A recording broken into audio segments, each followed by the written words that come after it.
Today we are studying about life processes. हमारी life में कितनी लाइफ प्रोसेसेस हैं? लाइफ प्रोसेसेस का मतलब समझिए आप।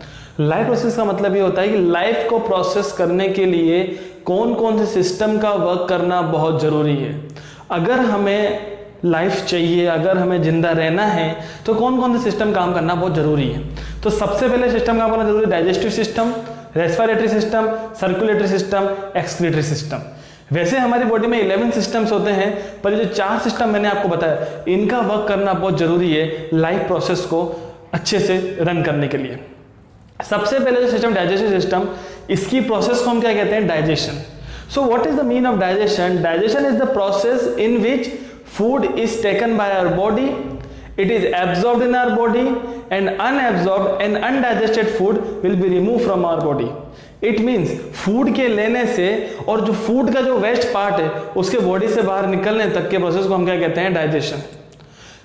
कुछ भी नहीं है, हम जैसे फूड ले रहे हैं, अच्छा फूड में सब कुछ शामिल हो गया, फूड के जितने भी वाइटल इंग्रेडिएंट है जिसमें क्या क्या होते हैं, carbohydrate, fat, protein, vitamin, mineral, water, other जितनी भी थिंग्स है जो फूड में प्रेजेंट है, वो सब, वो जितनी भी चीजें हैं, उसका जो एक्टिव न्यूट्रिएंट है वो हमारी बॉडी को मिल जाता है, और जो अनएब्जॉर्ब्ड, जो बॉडी में एब्जॉर्ब नहीं हुआ, जो बॉडी में डाइजेस्ट नहीं हुआ, वो बॉडी के बाहर थ्रू आउट हो जाता है। इस प्रोसेस को हम क्या कहते हैं? Digestion.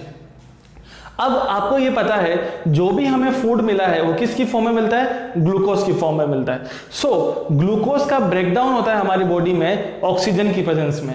So what is the process?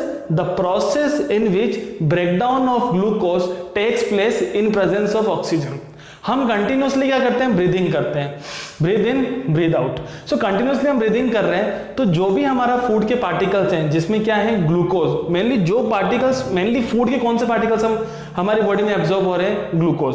जो ग्लूकोज है वो किसकी प्रेजेंस में टूटता है? ऑक्सीजन की प्रेजेंस में ब्रेकडाउन होता है, और क्या बनाता है? Carbon dioxide, water and energy.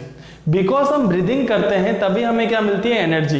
कभी आप एक इमेजिन करो कि आप कार में जा रहे हो, कार एकदम पैक के अंदर एसी भी नहीं चल रहा है, तो आपको क्या होगा? सफोकेशन होगा। क्यों? क्योंकि आपको सफिशिएंट ऑक्सीजन नहीं मिल रही है। जब आपको सफिशिएंट ऑक्सीजन नहीं मिलेगी तो बॉडी का जो ग्लूकोज है वो ब्रेकडाउन नहीं होगा और बॉडी एनर्जी जनरेट नहीं करेगी, इसीलिए आप कोई भी वर्क करने के लायक नहीं रहोगे। नेक्स्ट प्रोसेस आती है circulation. What do you mean by circulation? Without circulation, digestion and respiration can't be possible. Why?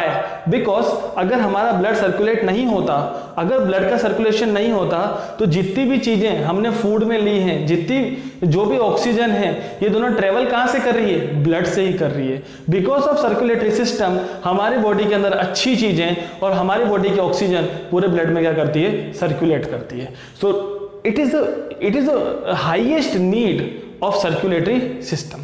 So that's why we need circulatory system the most. The next is excretory system. जब हमारी body में चीजें absorb हो गई, हम बहुत अच्छा protein diet लेते हैं, तो आप जानते हो प्रोटीन के अंदर मेनली क्या होता है? नाइट्रोजन के सोर्स, नाइट्रोजन के मॉलिक्यूल्स होते हैं, नाइट्रोजन के एलिमेंट्स होते हैं। सो बॉडी के अंदर जो नाइट्रोजिनस वेस्ट बनता है, हमारी बॉडी कौन सा वेस्ट बनाती है? नाइट्रोजिनस वेस्ट, जिसमें क्या होता है? Urea, ammonia, uric acid.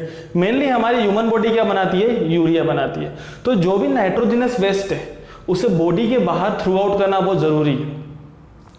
नहीं तो क्या हो जाएगा? बॉडी के अंदर टॉक्सिसिटी हो जाएगी। अब आप अपने घर का एग्जाम्पल लो। हाँ, हमारे घरों की रोज सफाई करते हैं। फॉर एन एग्जाम्पल, अगर हम 1 मंथ के लिए बाहर चले गए और वहां लॉकडाउन लग गया और हमको वहां से आने नहीं दिया, तो 1 मंथ में हमारे घर पे कोई आ भी नहीं रहा है, तो वो घर कितना गंदा हो जाएगा। बिकॉज घर के अंदर जो वेस्ट है वो बाहर नहीं निकल रहा, वो टॉक्सिक हो जाएगा। एज इट इज हमारी बॉडी भी टॉक्सिक बन जाती है जब बॉडी के वेस्ट प्रोडक्ट्स बाहर नहीं निकलते। सो एक्सक्रीशन होता क्या है? Removal of nitrogenous waste from our body is called excretion. तो पहला प्रोसेस का डाइजेशन, जिसमें फूड आएगा, फूड का अच्छा पार्ट बॉडी में जाएगा और वेस्ट प्रोडक्ट निकल जाएगा। The second is respiration. It mean जो फूड हमने लिया है वो किसमें कन्वर्ट हुआ? ग्लूकोज में। वो ऑक्सीजन की वजह से ब्रेकडाउन हो जाएगा और हमें क्या मिलेगी? एनर्जी मिलेगी, कार्बन डाइऑक्साइड बाहर निकल जाएगी। The third is circulation. हमारी बॉडी के अंदर कंप्लीटली क्या होता है? ब्लड सर्कुलेट करता रहेगा। ब्लड के जितने भी फंक्शंस हैं, लाइक बॉडी का टेम्परेचर मेंटेन करना, बॉडी को इम्यूनिटी प्रोवाइड करना, ब्लड के कलर को रेड रखना, हीमोग्लोबिन के लेवल को मेंटेन करना, पीएच को मेंटेन करना और बहुत सारी चीज़ें ये हमारे ब्लड के क्या होते हैं, फंक्शन होते हैं। सर्कुलेटरी सिस्टम का ही काम है। सर्कुलेटरी सिस्टम के कारण ही हार्ट भी हमारा क्या करता है, पंप करता है। हार्ट की पंपिंग होती है, एक बार डीऑक्सीजनेटेड ब्लड आता है और फिर ऑक्सीजनेटेड ब्लड हमारी पूरी बॉडी में जाता है। And the last part is excretion. अगर हमारी बॉडी से नाइट्रोजनस वेस्ट बाहर नहीं निकलेंगे तो हमारी बॉडी टॉक्सिक बन जाएगी, इसलिए एक्सक्रीशन का होना बहुत जरूरी है। अगर इन चारों में से एक भी प्रोसेस काम करना बंद कर दे, इनके ऑर्गन्स काम करना बंद कर दे, तो ह्यूमन बीइंग की लाइफ बड़ी सीवियर हो जाएगी, बड़ी सीवियर तरह से वो बीमार हो जाएगा, हो सकता है उसकी डेथ भी हो जाए। सो इन चारों सिस्टम का फंक्शन करना बहुत ही ज्यादा जरूरी है। Thank you very much.